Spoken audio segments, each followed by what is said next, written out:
Hi friends, welcome to Maths with Money channel. Today we will discuss the topic on GS. GS లో ఇచ్చిన topics ఏవైతే ఉంటాయో వాటిని topic wise మనం discuss చేయబోతున్నాం. దాంట్లో main topic ancient history. So SSC CGL 2023 ప్రిలిమ్స్లోని మొత్తంగా మనకి ఏన్షియంట్ హిస్టరీ నుంచి 40 క్వశ్చన్స్ వచ్చాయి. మనం 10 క్వశ్చన్స్ని ప్రతి క్వశ్చన్స్ని మనం ఒకసారి చూద్దాం. ఓకే, సో టోటల్ 4 వీడియోస్ అనేవి ఏన్షియంట్ హిస్టరీ మీద చేస్తాము. This is the first video and let's start with the first question. So let's see. The Vedic Aryans lived in the area called Sapta Sindhu, which means area drained by 7 rivers. One of the rivers among the 7 is Jhelum. What was its ancient name? బేసిక్గా సప్త సింధు అంటే 7 రివర్ల అంటే 7 నదులు నుండి వచ్చిన ఒక ప్రాంతం అనమాట. దాని మొత్తం ఆ చుట్టూ ఉన్న ప్రాంతం. సో అట్లా 7 నదులు ఏంటంటే ఫస్ట్ ఖచ్చితంగా మీరు అందరూ తెలుసుకోవాలి. It is the question on the Vedic period. Okay, so ఆరియన్స్ గురించి అనమాట ఈ క్వశ్చన్. సో ఇప్పుడు ఈ ఏన్షియంట్ నేమ్స్ ఏంటి అంటే ప్రెజెంట్ నేమ్ దానికి జీలం అనమాట. సో ఆరియన్స్ లేకపోతే ఆ వేదిక్ పీరియడ్స్ వాళ్ళు ఈ జీలం నదిని ఏ విధంగా పేరు పెట్టి పిలిచారు అనేది తెలియాలి మీకు. సో మనం already ancient history, modern, medieval, అలానే జాగ్రఫీ, ఎకానమీ ఇట్లాంటి వాటికి I provided my written notes. Okay, నేను రిటర్న్ నోట్స్ ఆల్రెడీ ప్రొవైడ్ చేశాను. దాంట్లో కూడా దీంట్లో చెప్పాను నేను. మొత్తం there are 7 rivers. Okay, these are the present names. So మొత్తం సప్త సింధులో ఉన్న 7 రివర్స్ ఏంటంటే అంటే జీలం, స్వాత్, చీనాబ్, రవి, సట్లెజ్, బేర్, రక్షి. ఓకే, ఇండస్ అని కూడా చెప్తుంటారు. సో ఇండస్ ఆల్సో బేసిక్గా సప్త సింధు ఫస్ట్ 7 అనమాట. ఓకే, వాటికి ఋగ్వేదలోని చెప్పిన ఏన్షియంట్ నేమ్స్ ఏంటి అంటే విట్సటే, దీనికి కొంచెం విట్స్టేట్ ఇలా పేర్లు ఉంటాయి. ఓకే, నెక్స్ట్ సువస్తి, చినాబ్కేమో అస్కిని, రవికేమో పురుషిని, సట్లెజ్కేమో సుతుర్ది, బీస్కేమో వైపాస్, రక్షికేమో ద్రిషద్వది అండ్ ఇండస్కేమో Sindhu. So these are the present and ancient names. ఇప్పుడు వాడు అడిగింది జీలంకి అడిగాడు. ఏంటమ్మా అది? విట్సటే. ఓకే, విత్సతి లేకపోతే వితత్స్త, ఇట్లా 2 పేర్లు అనుకోండి. సో కాబట్టి option D is the correct answer for this question. Okay, so ఇలా మీరు ప్రతి క్వశ్చన్కి కొంచెం దాని యొక్క ఇంకా ఏమేం క్వశ్చన్స్ అడగచ్చు అనేది కూడా తెలుసుకొని మీరు ప్రిపేర్ అయితే that is more than sufficient for general studies preparation. Okay, next చూడండి. Next question. In Chola administration dash was the assembly in the villages which were inhabited predominantly by the Brahmanas. So Chola అడ్మినిస్ట్రేషన్లో ఏంటంటే విలేజెస్లో, ఓకే, సో బ్రాహ్మణాస్ ఎక్కువగా ఉండే అసెంబ్లీస్ని ఏమని పిలుస్తారు? ఇట్లా చూసారా, ఉర్, కిల్యా, నగరం, సభ, వీటన్నిటికీ ఒక్కొక్క డిఫరెంట్ థింగ్స్ ఉన్నాయన్నమాట. వాటి గురించి మీరు తెలుసుకోవాలి. ఓకే, బేసిక్గా there are 3 types of village assemblies in Chola administration. 3 ఉన్నాయి. ఏంటంటే అవి Ur and Sabha or Mahasabha and Nagaram. Ur అంటే ఏంటంటే it is an assembly of common villages. నార్మల్గా కామన్ పీపుల్ అందరూ కలిసి ఉంటే దాన్ని ఉర్ అని పిలిచేవాళ్ళు. Okay, Sabha was an assembly of learned Brahmins. అంటే ఇప్పుడు చూడండి, అగ్రహారాలు అంటాం కదా మనం, అలా బ్రాహ్మిన్స్ అందరూ ఒక దగ్గర ఉండే దాన్ని సభ. వాళ్ళందరూ గ్రూప్గా ఒక అసెంబ్లీ పీపుల్ ఉండి వాళ్ళు ఏదైనా డిస్కషన్స్ కానీ ఏమైనా పెడితే దాన్ని సభ అని పిలుస్తారు. అంటే సభలోని ఎవరెవరు ఉంటారు అంటే ఎక్కువగా బ్రాహ్మిన్స్ ఉంటారు.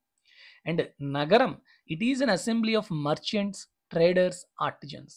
అంటే వృత్తులు, కుల వృత్తులు, లేకపోతే వాళ్ళ వ్యాపారాలు చేసుకునే వాళ్ళు, వృత్తి పనితనం చూపించుకునే వాళ్ళు, వాళ్ళందరూ కూడాను కలిస్తే దాన్ని నగరం అని పిలిచేవాళ్ళు. సో ఇప్పుడు వాడు బ్రాహ్మిన్స్ గురించి అడిగాడు కాబట్టి sabha is the correct answer. Okay, so ఇక్కడ ఏమంటున్నాడు? Assembly in the village which were inhabited predominantly by the Brahmanas. So what is the answer? Sabha is the correct answer. Clear? Next question. Who among the following was the author of the play Mrichchhakatika? Kalidasa, Amarasimha, Shudraka and Bhasa. So మనం ఈ history చదివేటప్పుడు కొన్ని books కానీ కొన్ని play అంటే ఇది ఏంటంటే ఇది ఒక నాటకం అనమాట. ఓకే, సో దీన్ని ఎవరు రచించారంటే శూద్రక. బేసిక్గా ద ఆన్సర్ ఈ శూద్రక. దాని గురించి కొంచెం డిస్కస్ చేద్దాం. మృచ్ఛకటిక అంటే ఏంటంటే the little clay cart. Okay, clay cart అంటే ఏంటమ్మది? ఒక బంక మట్టితో చేసే ఒక కార్ట్. దాన్ని ఏమంటారు? ఇప్పుడు గుర్రపు బండి లేకపోతే ఇలా అంటాం కదా! అలాంటిది ఒక చిన్న బొమ్మ. దాని meaning. Okay. It is written by Shudraka and it is a Sanskrit drama comprising 10 acts depicting the love story of Charudatta and Vasantasena. ఎందుకు ఈ పాయింట్ నేను చెప్పానంటే డెఫినెట్‌గా రేపొద్దున కమింగ్ ఎగ్జామ్స్‌లో అడుగుతాడు. Mrichchhakatika or the play Mrichchhakatika which was written by Shudraka. It is a Sanskrit drama between who of the following అని అడుగుతాడనమాట. ఎవరిద్దరి మధ్యన ఒక డ్రామా అని అడుగుతాడు. So it is a love story of Charudatta and Vasantasena. Okay. So that is sufficient for Mrichchhakatika. Okay. So the answer is Shudraka. Next one. A wealthy person in the early Vedic period is known as. So early Vedic పీరియడ్లో wealthy person అంటే బాగా డబ్బున్న వాళ్ళని ఏమని పిలిచేవారు? Duhitri, Gaveshana, Gomat and Ravi. So దీని గురించి కూడా మీరు కొంచెం తెలుసుకోవాలి. The answer is Gomat. ఎందుకో చూద్దాం. Cows and pastures signified wealth during the Rigvedic period. Rigvedic పీరియడ్లోని ఎవరి దగ్గర అయితే కౌస్ కానీ పాస్టర్స్ అంటే ఈ మిగతావి ఈ మేత తినేవి ఏవైతే ఉంటాయో వాటన్నిటికున్న ఎవరి దగ్గర అయితే ఎక్కువ ఉన్నాయో వాళ్ళే ఎక్కువ ధనవంతులుగా పరిగణించేవాళ్ళు అనమాట. Okay. There are several mentions of cattle in Rigveda. రిగ్వేదాలో మీరు చూస్తే కొన్ని వేల లక్షల గోవులు ఉన్నాయి వీళ్ళ దగ్గర, ఇట్లా ఇట్లా అని మనకి చాలా డిస్క్రిప్షన్స్లో కనిపిస్తుంటాయి, ఇన్స్క్రిప్షన్స్లో. Okay. A wealthy person was known as Gomat, that is the owner of the cattle. So గోమత్ని ఎందుకంటారంటే ఓనర్ ఆఫ్ క్యాటిల్, దాని మీనింగ్ అనమాట. ఓకే. గో మత్, గో అంటే ఏంటమ్మా? గోవులు, ఆవులు. ఓకే. మట్ అంటే వాళ్ళకి అధికారి, లేకపోతే వాళ్ళని ఎవరైతే ఓన్ చేస్తారో వాళ్ళని అంటారు. సో అందుకనే one of the epithets of god Indra was Gopati. ఇంద్రుణ్ణి వేరే ఒక పేరుతో పిలుస్తారు, దాన్నే మనం గోపతి అంటాం. Because he is the lord of cattle అంటారు. ఓకే. సో కాబట్టి ఎర్లీ రిగ్వేదిక్ పీరియడ్లో వెల్దీ పర్సన్ ఏమని పిలిచేవాళ్ళు? గోమత్ అని పిలిచేవారు. Okay. Clear? Next.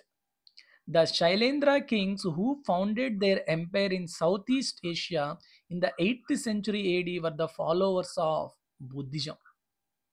So Shailendra Kings అనే వాళ్ళు ఏంటంటే జావా, సుమత్రా అటువైపు అనమాట వాళ్ళు పాలించేవాళ్ళు. ఓకే. వాళ్ళు దేన్ని ఫాలో చేసేవారంటే బుద్ధిజం అన్నమాట. ఎక్కువగా మీరు సౌత్ ఈస్ట్ ఏషియన్ నేషన్స్ కనుక చూసుకుంటే బుద్ధిజం. ఇంకా రేపొద్దున మీకు పర్టికులర్గా ఏ బుద్ధిజం అడిగితే మహాయాన బుద్ధిజం. సో దాని గురించి కొంచెం తెలుసుకుందాం. Shailendra dynasty, it is a dynasty that flourished in Java from 750 to 850 after the fall of Funan kingdom of mainland Southeast Asia. South ఏషియాలో ఈ ఫునాన్ కింగ్డమ్ను ఓడించి ఈ శైలేంద్ర డైనాసిటీ అనేది వెలుగులోకి వచ్చింది. ఓకే.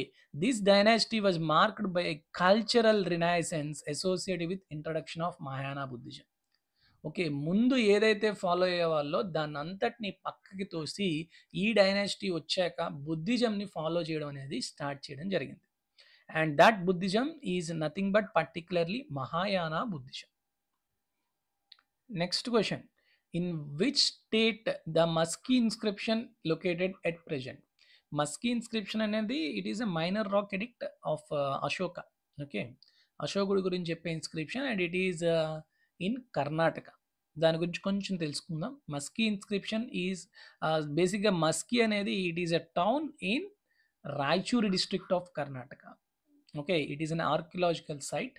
ఏం దొరికింది మనకి అక్కడ మస్కీలో అంటే ఎందుకు అది ఒక ఆర్కియలాజికల్ సైట్ అయిందంటే it was the first edict of emperor Ashoka.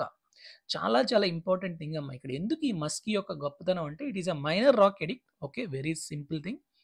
And it contained the name Ashoka in it instead of the earlier edicts that referred him as Devanampiya Pedasi.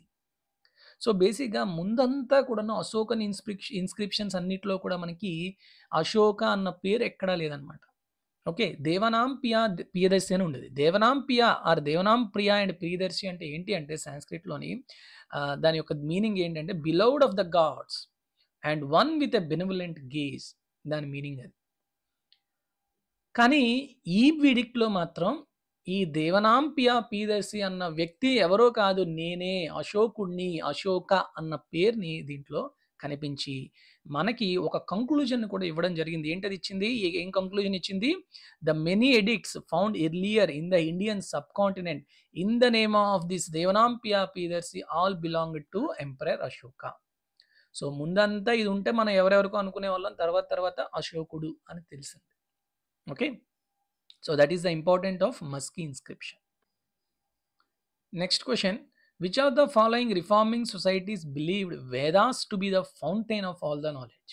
అంటే ఏ ఫిలసాఫికల్ సొసైటీ ఆర్ లేకపోతే ఏ reforming society అనేది మీకు వేదాస్ని నమ్మింది? Vedas are the fountain of the all the knowledge అంటే it is Arya Samaj. So చాలామందికి తెలుసు ఈ రెండు కాదు అని, బ్రహ్మ సమాజ్ కానీ ఆర్య సమాజ్ అని డౌట్ పెడతారు. It is Arya Samaj. So చూద్దాం, ఆర్య సమాజ్ మీనింగ్ ఏంటంటే it is a noble society and it is a monotheistic Indian Hindu reform movement that promotes values and practices based on the belief in the infallible authority of the Vedas. వేదాస్లో ఉన్న గొప్పతనాన్ని చెప్పింది ఇది Arya Samaj. Okay, so కాబట్టి they believed Vedas are the highest inscription లేకపోతే highest scriptures అని వాటిని నమ్ముతారు. Okay, who founded this Arya Samaj? Dayanand Saraswati founded the Samaj in 1870s. So ఇది కూడా చూసుకోవాలి మీరు. ఓకే, ఫౌండర్ ఆఫ్ ఎవ్రీథింగ్, ప్రతిది కూడా చూసుకోవడం మంచిది. Next, what was the function of an officer called samaharta? అసలు ఈ సమాహర్త గురించి కూడాను మన రిటర్న్ ఏదైతే మన నోట్స్ ఉందో, హ్యాండ్ రిటర్న్ నోట్స్ దాంట్లో కూడా చెప్పుకున్నాం. సో ఇక్కడ ఆప్షన్స్ ఇచ్చాడు, reserve the state treasury and tax assessment, security assurance and to correspond. ఏంటి వాళ్ళ ఫంక్షన్ అనేది చెప్పాలి. సో మనం దాంట్లో చెప్పాం, సమహర్త అంటే chief tax collector and Sannidhata అంటే ట్రెజరీ ఆఫీసర్. సో సమహర్త అంటే ఏంటమ్మా? Tax collector. So tax collector యొక్క డ్యూటీ ఏంటి? ట్యాక్స్ అసెస్మెంట్ చేయడం. So what is the answer? Option B is the correct answer. So కొంచెం మన హ్యాండ్ రిటర్న్ నోట్స్ మీరు చూసుకొని వెళ్ళినా కూడాను చాలా క్వశ్చన్స్ అనేది యాన్షియంట్ హిస్టరీలో పెట్టచ్చు. Okay, next, Ashoka sent a mission to spread the principle of Dhamma led by his son Mahendra and daughter Sangamitra. చాలా చాలా ఇంపార్టెంట్ థింగ్, సివిల్స్లో కూడా ఇలా చాలాసార్లు అడిగాడు. ఓకే, అశోకుడికి ఒక కొడుకు మహేంద్ర అనే పేరు గలవాడు అండ్ కూతురు సంగమిత్ర అనే వాళ్ళు ఉన్నారు. వీళ్ళని ఎక్కడికి పంపించాడంటే శ్రీలంక పంపించాడు. శ్రీలంకకి పాతకాలంలో పేరేంటమ్మా? Ceylon. Okay, clear. King Ashoka had sent his son and daughter to Sri Lanka to spread Buddhism. మరి దీనికి ఒక కొడుకు కూతురు ఉన్నారని ఎక్కడ చెప్పారు అంటే their names were mentioned in the Buddhist text Mahavamsa. It was written in Sri Lanka. శ్రీలంకలో దొరికింది ఇది. మహావంస అన్న బుద్ధిస్ట్ టెక్స్ట్లోని ఈ ఎవరు మన అశోకుడికి కొడుకు మహేంద్ర అనే పేరు గలవారు అండ్ కూతురు సంఘమిత్ర అనే వాళ్ళు ఉన్నారు. వాళ్ళని శ్రీలంకకు పంపించాడు బుద్ధిజంని స్ప్రెడ్ చేయడం కోసం శ్రీలంకలో అని చెప్తూ ఆ టెక్స్ట్లో ఉందన్నమాట. So that is also very very important. ఓకేనా, next and 10th one and this is the last one for this small session. And the Ashtadhyayi of Panini. Panini అనే అతను అష్టాధ్యాయిని రాశారనమాట. And it is a renowned work on Mauryan, Guptas and medicine and Sanskrit grammar. It is on Sanskrit grammar. చాలా చాలా మంచి question అమ్మా, దీని గురించి కొంచెం తెలుసుకుందాం. Panini, who is Panini? He is an ancient Indian grammarian composed the Ashtadhyayi. ఇతను ఒక ఇండియన్ గ్రామారియన్, గ్రామర్ గురించి ఒక వేత్త అనమాట. సో తను అష్టాధ్యాయిని రాశాడు. ఎప్పుడు రాశాడు? 4th century BCలో రాశారు. ఈ అష్టాధ్యాయి అనే దాన్ని one of the earliest and most comprehensive treatise on the grammatical structure of the Sanskrit language. Grammar అంటే మీరు అందరూ ఇంగ్లీష్ గ్రామర్ అనుకోవద్దు. It is grammar on Sanskrit, not on English. Okay, and it covers various aspects of Sanskrit grammar including phonetics, morphology, syntax and semantics. వీటన్నిటినీ కూడా దాంట్లో చెప్పడం జరిగింది. So కాబట్టి మీరు ఈ అష్టాధ్యాయి గురించి తెలుసుకునేటప్పుడు ఏంటి, ఎవరు రాశారు, ఎప్పుడు రాశారు, దాంట్లోని దేని గురించి ఎక్కువ మెన్షన్ చేశారు అంతే. అలా మీరు ఏ ఆథర్స్ కానీ ఏ బుక్స్ కానీ చదివేటప్పుడు ఏన్షియంట్ బుక్స్ వాటి గురించి మీరు తెలుసుకోవాల్సిన ఇవే. ఎవరు రాశారు, ఎప్పుడు రాశారు, ఆ బుక్లో ఏముంది, మెయిన్ థింగ్ ఏంటి, అంతే, అంతకుమించి అక్కర్లేదు. ఓకే, సో ఈ విధంగా మనం మిగతా క్వశ్చన్స్ అన్నిటినీ కూడాను కమింగ్ వీడియోస్లో మనం డిస్కస్ చేస్తాం. I hope all of you enjoyed this session and thank you very much for everyone and take care. Good night. Jai Hind.